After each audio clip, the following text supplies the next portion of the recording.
አቢኔ ቤት እስረኛ አድርገሽ እንድታስቀምጪው በፍጹም አልፈቅድልሽም። በፍጹም።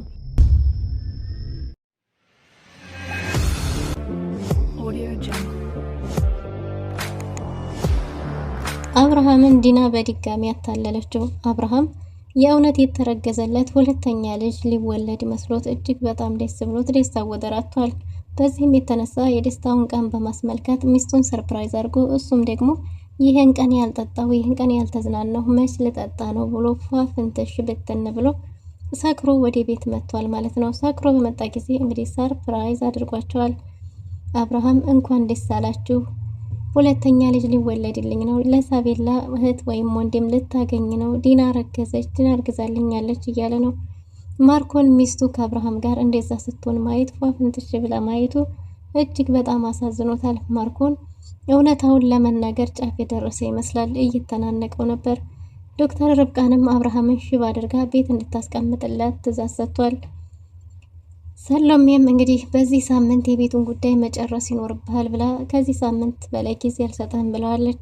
ለዛም እንግዲህ ዶክተር ርብቃን አብርሃምን ሽባ አድርጋ ያልጋ ቁራኛ እንዲታረገው ሲናገር ልዩ ይህንን ሁሉ ነገር ተደብቃ ሰምታለች። ለሙልጭም እንግዲህ ዶክተር ርብቃ የማርኮን ተላላኪና አብርሃምን ለመጉዳት የመጣች እንደሆነ ነግረዋለች።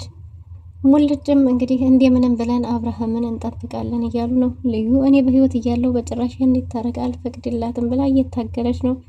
ዶክተር ርብቃም አጣብቂኝ ውስጥ ገብታለች። አብርሃምን ያልጋ ቁራኛ የማታደርገው ከሆነ ቪዲዮውን በሶሻል ሚዲያ እንደሚበትነው ተናግሯል። ዶክተር ርብቃም እንግዲህ ለራሷ ስትል ይህን ነገር ለማድረግ ተስማምታ እሺ ስትል የሰማችው ልዩ የሰማችውን ነገር ማመን አቅቷታል። አንቺ ተኩላ ነሽ፣ እያስመሰልሽ ነበር እስከዛሬ ለአብርሃምና ለሳቤላ ያዘንሽ፣ ለኛ ሰው መስለሽ ከኛ ወደ እነሱ ሚስጥር እያወጣሽ ነበር ማለት ነው ብላለች። ሌላው ስንት መከራዋን አይታ ለስንት ጊዜ ስትመኘው የነበረውን መረጃ ስላጠፋችባት በጣም ከባድ ጽል ላይ ደርሰዋል ማለት ነው። ሰላም ሰላም፣ ውድና የተወደዳችሁ ውድ ቤተሰቦች እንደምን አላችሁ? በያላችሁበት የዓለም ዳርቻ ሰላማችሁ ብዘት ተረፍ ይበል እያልን በአዲስ መጥተናል። በቅንነት ላይክ፣ ሼር፣ ሰብስክራይብ እያደረጋችሁ ቤተሰብ አድርጉን። በባለፈው ክፍል እንዴት ተመለከትነው ሳቤላ ተከታታይ ድራማ እንግዲህ አብርሃም ዲናን በራሱ የግል ሰው ባለው ሰው ወስዶ ምርመራ እንድታረግ አስደርጎ ነበር። በዚህም ምርመራ እንግዲህ ያልተጠበቀ ውጤት ተገኝቷል ማለት ነው። አብርሃም መጀመሪያ እርግዝናውን የተጠራጠረ ቢሆንም ግን ደግሞ አሁን እርግዝናውን የሚያረጋግጥለት መረጃ አግኝቷል። ግን ደግሞ የእውነት ዲና እርግዛ ሳይሆን ይህንንም ያደረገው ማርኮን ነበር። ማርኮን ክሊኒኩን አድራሻውን ከዶክተር ርብቃ ተቀብሎ እሷን አስፈራርቶ ተቀብሎ ስለነበረ ማርኮንና አብርሃምና ዲና ከዛ ክሊኒክ እንደወጡ ነበር ውጤት እንዲቀየር ያስደረገው።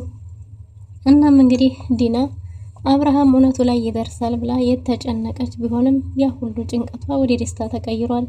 ግን ደግሞ አብርሃምንም ለመበቀል ተጠቅማበታለች ማለት ነው። የመጀመሪያ ጊዜ ነፍሰ ጡር ነኝ ስትለው ያን ያህል ደስተኛ አልነበረም።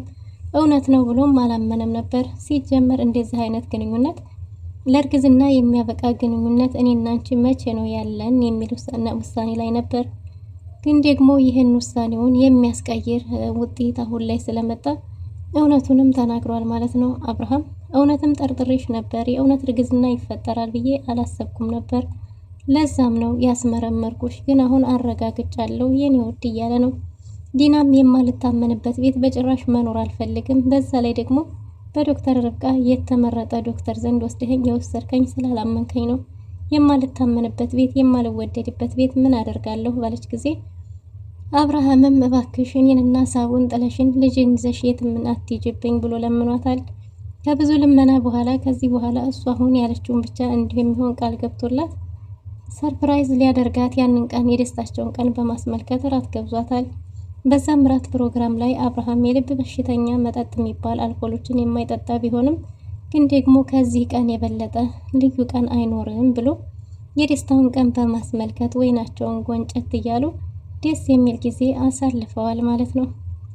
በሌላ በኩል እንግዲህ ልዩ እባክሽ እኔ በማላቀውና ባላጠፋሁት ነገር ይሄው እየተሳቀኩኝ ነው፣ መውጫ መግቢያ እያጣሁ ነው፣ ከሞት ጋር እየታገልኩ ነው፣ እያሰቃየኝ ነው ማርኮን ያለውና እባክሽ ፎቶዎቹን ስጭኝና ለአብርሃም እኔ ራሴ ላሳየው፣ ይሄ ነገር ላንቺ ችግር እንደሆነ አውቃለሁ፣ በጭራሽ ግን ይህ ጉዳይ ወደ አንቺ እንዲመጣ አላደርግም፣ እኔ ራሴ እወጣዋለሁና እባክሽ ፎቶዎቹን ስጭኝ እያለቻት ነበር ዶክተር ርብቃን። ልዩ እባክሽ ብላ በለመነቻት ጊዜ ዶክተር ርብቃን እንግዲህ ፎቶዎቹን በስተት እንዲያጠፋችሁ ስትነግራት በጭራሽ ይሄማ በስተት ሊሆን አይችልም፣ ሆን ብለሽ ነው፣ እኔ ሳቤላን አይደለሁም፣ እኔ ትልቅ ልጅ እኮ ነኝ፣ እየተጫወሽብኝ ነው ብላታለች። ግን ደግሞ ዶክተር ርብቃ እባክሽ መኝ ልዩ እባክሽ፣ እኔ ጥሩ ስሜት ላይ አልነበርኩም እና በስተት ነው እንጂ ሆን ብዬ አይደለም ያጠፋሁት። እስከ ዛሬ ድረስ እና አብርሃምንም ሆነ ሳቤላን ለመርዳት በጣም ብዙ ዋጋ ከፍያለሁ፣ ብዙ ችግር ውስጥ ገብቻለሁ፣ እባክሽ መኝኝ። አሁንም ቢሆን ያጠፋሁት በስተት ነው እንጂ ሆን ብዬ አይደለም፣ እባክሽ ይቅርታ እያለች እየለመነቻት ነበር።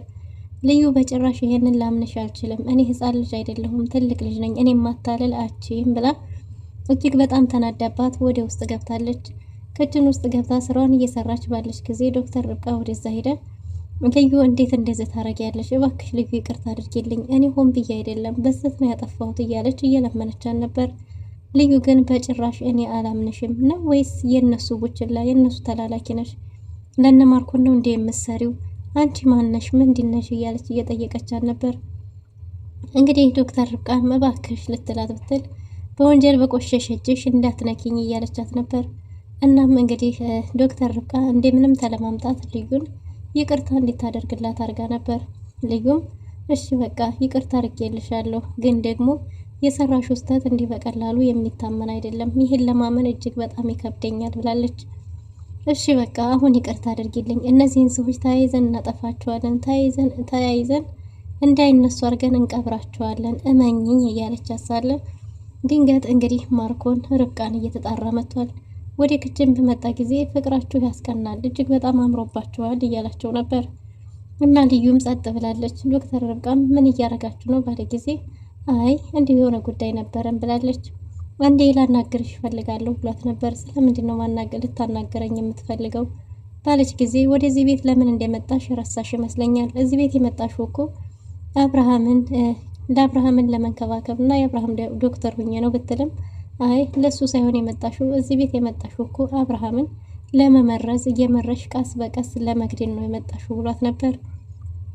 ልዩም በጣም ደንግጣለች እና እዚህ እንዲያወራ የማትፈልጊ ከሆነ ውጭ አንዴ እንዳውራሽ ብዬሻለሁ፣ ከዛ ውጭ ግን እኔ ምንም ችግር የለብኝም እዚሁ ማውራት እችላለሁ ባለ ጊዜ እባክህ ውጭ ውጣና ጠብቀኝ ውጭ መጣሁ ብላው ነበር።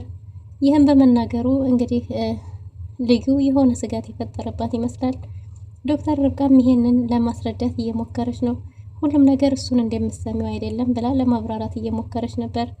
አይ ማብራራት አይጠበቅብሽም፣ እዚህ ቤት የመጣሽው አቤን ለመርዳት ነው ወይስ ለመመረዝ እንዳለው እውነት ነው ብላ ነበር። የሚሰማሽ ይገባኛል፣ ግን ደግሞ እንደምታስቢው አይደለም። እኔ አብርሃምን ላግዘው እንጂ ለመርዘው በጭራሽ አልመጣሁም ብላታለች። ማርኮን አሁንም በድጋሚ ሲጣራ እንግዲህ በቃ መሄድ ያለብኝ ብላ ተነስታ ስትሄድ ልዩ ተከታትላት እያዳመጠቻቸው ነበር። አሁን የጀመርሽውን ስራ እንድጨርሽ እፈልጋለሁ፣ ወዴትም እንድትሄጂ አልፈቅድልሽም፣ አብርሃምን ያርጋ ቁራኛ እንድታረጊው እፈልጋለሁ ሲል ድንገት ልዩ ሰምታለች። ይህንንም በመስማቷ ልዩ እጅግ በጣም ተደናግጣለች። እንዴ ይቺ ሴት ተኩላ ናት እንዴ? የነሱ ተላላኪ ናት፣ የነሱ ውሻ ናት ማለት ነው። አቤል ልትመልዘው ነው፣ ያርጋ ቁራኛ ልታረገው ነው እያለች እጅግ በጣም እየተደናገጠች ነበር። ይህንን ማድረግ አልችልም ብትልም ይህንን ታረጊዋለሽ ወይም ደግሞ አደባባይ ላይ ሚስጥርሽን እለቅልሻለሁ፣ ይህን የማታደርጊ ከሆነ በማረገው ነገር እንዳትጸጸቺ፣ ሚዲያ ላይ ራስሽን ታገኘዋለሽ ብሏታል። እሷም በጭራሽን ይህን ላረግ አልችልም፣ ከዚህ በኋላ እንደዚህ አይነት ወንጀል መስራት አልፈልግም፣ ከዚህ ቤት ለቅቄ እወጣለሁ ብትልም ከቤት ለቃ የመውጣት መብትም እንደሌላት ጭምር ነግሯት፣ ግን ደግሞ እዚሁ ሆና አብርሃምን ያልጋ ቁራኛ እንዲታረገው ቀስ በቀስ ያልጋ ቁራኛ ሆኖ ካልጋ እንዳይነሳ እንዲታረገው ትእዛዝ ሰጥቷታል።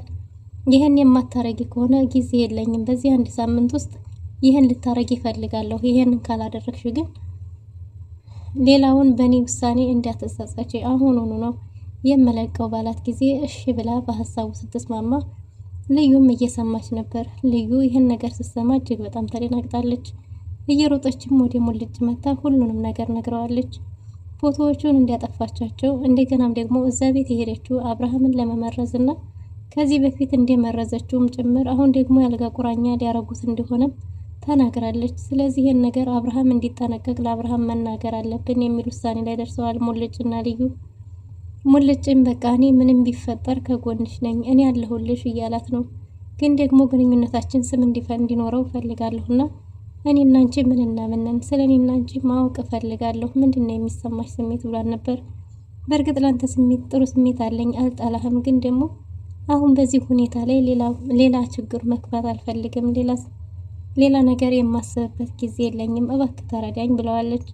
ሙልጭ ልዩ ባለመወሰኗ የከፋው ቢሆንም ግን ደግሞ ብቻሽን አልተውሽም እኔ ያለሁልሽ አይዞሽ ብሎ አጽናንቶና ብርታት ጉልበት ሆኖ ወደ ቤቷ ሸኝቷታል። ልዩ እጅግ በጣም በዶክተር ርብቃ አዝናለች። ምሳ እራት እንግዲህ እራትም አቅርባላቸው ለማርኮንና ለዶክተር ርብቃ የምታይባቸው እይታ ጥሩ አልነበረም። አብርሃምና ማርኮንና ዶክተር ርብቃ እራት እየተመገቡ ሳለ እንግዲህ ዲናና ማርኮን ወደ ቤት ዲናና አብርሃም ወደ ቤት መጥተዋል። ወደ ቤት በመጡ ጊዜ አብርሃም ጥንብዝ ብሎ ሰክሮ ነበር። አብርሃምም ሰክሮ ወደ ቤት በመጣ ጊዜ የዛሬ ቀን ይለያል፣ ልዩ የደስታዬ ቀን ነው እያለ ነበር። ዲናም ደስተኛ ትመስላለች። እጅግ በጣም ደስተኛ ነበረች። ለማስመሰል እየሞከረች ነው። ይህን የተመለከተው ማርኮን እጁ ላይ የነበረው ምግብ ከእጁ ላይ ወድቋል። ያየውን ነገር ማመን አቅቶታል። እንዴት ፊት ለፊቴ እንደዚህ በዚህ አለባበስ እሱ ጋር እንዲህ ትሆናለች የሚለው ነገር እጅግ በጣም አበሳጭቶታል ማለት ነው። ማርኮን ያየው ነገር እጅግ በጣም እያንቀጠቀጠው ነው። ይባስ ብሎ ደግሞ አብርሃም ወንድሜ እንኳን ደስ አለህ በለኝ፣ ሁለተኛ ልጅ ለሳባ ወንድም ሊወለድላት ነው። ዲና የኔን ልጅ አርግዛልኛለች፣ ልትወልድልኝ ነው፣ እንኳን ደስ አለህ በሉኝ እያለ ነው። ልዩ በጣም ደንግጣለች። ዶክተር ርብቃም እንዲሁ። ሁላቸውም በጣም ተደናግጠዋል። ማርኮን እያንቀጠቀጠው ነው። ያየውን ነገር ማመን አቅቶታል። እናም እንግዲህ እቀፈኝ እንጂ እንኳን ደስ አለህ በሉኝ እያለ ነው። እንዴት ትጠጣለህ? በዚህ ሁኔታ ላይ እኮ ለአንተ መጠጣት አይመከርም ብትለውም ዶክተር ርብቃ እንዴ በዚህ ቀን ካልጠጣሁ መቼ ልጠጣ ነው? ግዴታ መጠጣት ነበረብኝ። ደግሞ ትንሽ ነው ጎንጨት ያልኩት፣ ዛሬ የደስታ ቀኔ ነው እያለ ነው። እነሱ ራት እየተመገቡ ሳለ ይሄ ቀን የደስታ ቀኔ ነው፣ ደስታዬን አታበላሹ፣ ወደ ክፍላችን እንሂድ ብለው ተያይዘው ከዲና ጋር ሄደዋል። በዚህ ጊዜ ማርኮን ተከትሎ መሄድ ብቻ ነው የቀረው። በሌላ በኩል ቤቲ ኤፊን በተደጋጋሚ ስደውልለት ስልኩ ባለመስራቱ የተነሳ ዶክተር ርብቃ ያለችበት ቤት ድረስ ተተት ብላ ሄዳለች። የኔን ነገር ሁሉ የምትቀሚኝ እስከ መቼ ድረስ ነው? ኤፊን እኔ ስለምወደው ነው አይደል እንዲህ ያደረግሽው? ስለዚህ እውነቱን ንገሪኝ፣ ኤፊን የት ነው ያደረግሽው? እማትነግሪ ከሆነ ግን ሁሉንም ነገር ለአባቴ እናገራለሁ እያለች እያስፈራራቻት ነው። ዶክተር ርብቃም እኔ አሁን በዚህ ሰዓት ስለሱ ማስብበት ጊዜ ላይ አይደለሁም፣ እሱንም ደግሞ እኔ አላየሁም፣ የት እንዳለ ማቀው ነገር የለም ብላት ነበር። ያንቺ ፍቅረኛ እንደሆነ የማላቂ መስልሻል እንዴ? እኔ ያስኩትን ነገር ሁሉ እስከ መቼ ድረስ ነው የምትቀሚኝ? እያለች ዶክተር ርብቃ ላይ ጮኋለች። ዶክተር ርብቃም ወደ ውስጥ ልትገባ ብትልም አስወጥታ በሩን ዘግታ እኔ ኤፊን አላየሁም፣ ምንም ማቀው ነገር የለም ብላለች። አባቴ ሳያቅ ልትጋቡ ቀን እንደቆረጣችሁ ጭምር ሁሉ አውቃለሁ። ስለዚህ አሁኑኑ ያለበትን የማትነግሪ ከሆነ ለአባቴ ነግረዋለሁ ብላታለች። ዶክተር ርብቃ በብዙ አጣብቂኝ ውስጥ ገብታለች። በሌላ በኩል ከዚህ በፊት የጀመረችውን የአብርሃምን ስራ እንዲጨርስም ታዛለች። አብርሃምን ያልጋ ቁራኛ ካላደረገችው ውክልናውን ሊሰጠው ስለማይችል ሰሎሜ ደግሞ የአንድ ሳምንት እንጂ ከአንድ ሳምንት በላይ ልሰጥህ አልችልም ብለዋለች። አብርሃምን ያስደነገጠ አንድ ትልቅ ክስተትም ተፈጠረ። ልዩ ሳቤላ ደብተር ላይ የሚወዳት ሚስቱን የማርዲያን ፊርማ አግኝቷል ማለት ነው። በጧት ተነስቶ ልጁን ትምህርት ቤት ሊወስድ ቢልም ልዩ ትውሰደኝ አባዬ ከልዩ ጋር ነው መሄድ የምፈልገው ብለው ነበር። እንዴት እኔም በልዩ ትቀይርኛለሽ ቢልም ይቅርታ ከእሷ ጋር መሄድ ደስ ስለሚለኝ ነው ብለው ነበር። እሱም እሺ ስትል ሲላት እንግዲህ እሺ ካልከኝ አይቀር ደብተሬ ላይ ፈረምልኝ ብላ ሰጥታው ነበር። ደብተሯ ላይ ለመፈረም በገለጠው ጊዜ አንድን ፊርማ አግኝቷል። ይህም ፊርማ ከዚህ በፊት አውቀዋለሁ የሚል ጥያቄ ወደ ሀሳቡ እየተመላለሰ ነው። ይህም ፊርማም አስቦት እንግዲህ የማርዲያ ፊርማ እንደሆነ አረጋግጧል። እንዴ አንቺ ደብተር ላይ የማርዲያ ፊርማ ምን ያደርጋል የሚል ሀሳብ በተናገረ ጊዜ እንዴ እኮ የማርዲያ ፊርማ ነው ብሏታል። ልዩ ሳቤላም ማርዲያ ማለት እናቴ ናት እያለች ነው። አዎ ይሄ የማርዲያ የራሷ ፊርማ ነው ብሏል። ሳቤላ እንግዲህ ከልዩ ጋር መሄድ የፈለገችው የልዩ አክስት የተባለችውን የገዛ እናቷን ማርዲያን ስለምታገኝ ከሷ ጋር ደስተኛ ስለሆነች ነው። በሌላ በኩል እንግዲህ ማርኮን መኝታ ቤታቸው ድረስ ሂዶ ዲናን ለማግኘት ሞክሯል። ዲናን ጉሮሮዋን አንቆ እንዴት እኔ ፊት ከሱ ጋር እንዴት ትሆኛለሽ ብሏት ነበር። አንተ ወንድሜ ነህ፣ ቤት ውስጥ ሳይሆን ወደ ውጭም ስንወጣ ልክ እንደ ወንድሜ ነው አክት ማድረግ ያለብህ፣ ምክንያቱም ይሄንን ማስመሰል አለብኝ፣ እንዲያምነኝ እንዲህ መሆን አለበት ብላው ነበር። ምን እንዲያሰብሽ አውቃለሁ፣ ልትከጂኝ እኔና ልጆቼን ልሸመጥጭን ፈልገሽ ነው አይደል? ምን አስበሽ እንደሆነ እኔ አንቺን በደንብ ነው ማቅሽ፣ እንዴት እንደዛ ታረጊያለሽ ብሏታል። እኔ በጭራሽ የሴት ቢደረደር በአንቺ ላይ ምንም ነገር አስቤ አላቅም፣ አንቺ ግን እኔና ልጆቼን ልትከጂን ነው አይደል? እያለ አፋጦ ይዟታል። ዲናም እንግዲህ ግዴታ እንደዚህ ማስመሰል አለብን ብትልም ማርኮን ግን ጉሮሯን አንጠልጥሎ እኔ አንቺን በደንብ ነው ማቅሽ፣ በደንብ አቅሻለሁ፣ እኔና ልጆችን ልትከጂን አስበሽ ነው አይደል? እያለ እንግዲህ አስፈራርቷታል ማለት ነው። ዲናም በዚህ መንገድ ካልሆነ በስተቀር ያቢን አብርሃምን ማሳመን አልችልም እያለችው ነው። ግን ደግሞ ማርኮን እየተጠራጠረ ነው። በሌላ በኩል እንግዲህ የርብቃ ጉዳይ ያሳሰባት ልዩ መኝታ ቤቷ ድረስ ተተት ብላ ሄዳለች። መኝታ ቤቷ ድረስ ከሄደች በኋላ ዶክተር ርብቃን አናግራታለች ማለት ነው። አንቺ ምን አይነት አስመሳይ፣ ምን አይነት ተኩላ ነሽ? እንዴት የነሱ ውሻ ሆነሽ እያስመሰልሽ ሚስጥራችንን ሁሉ እያስወጣሽ ለእኔና ለሳቤላ እንዲሁም ለአቢ ያገሽ መስለሽ አሁን የእውነት አቢን ያልጋ ቁራኛ ልታረጊው ነው? ሁሉንም ነገር ሰምቻለሁ ብላታለች። ዶክተር ርብቃ እንዳልሰማች ለመካድ ብትሞክርም ግን ደግሞ ልዩ ሁሉንም ነገር እንደሰማች ነግራታለች። የእውነት ጨክነሽ አቢን ያልጋ ቁራኛ ልታደርጊው ነው የሚል ሀሳብ አንስታለች። ዶክተር ርብቃም የልዩን መስማት ስታውቅ እጅግ በጣም ተደናግጣለች። ዶክተር ርብቃ ምን ልታረግ ትችላለች? ልዩስ አብርሃምን እንዴት ነው ልትጠብቀው የምችለው? የማርኮንና የዲና ሚስጥርስ መች ነው የሚጋለጠው የሚለውን በቀጣይ ክፍል ይዘን የምንመጣ ሆናል። ለዛሬ ነበረን ቆይታ የሚመስል ነበር። መልካም ጊዜ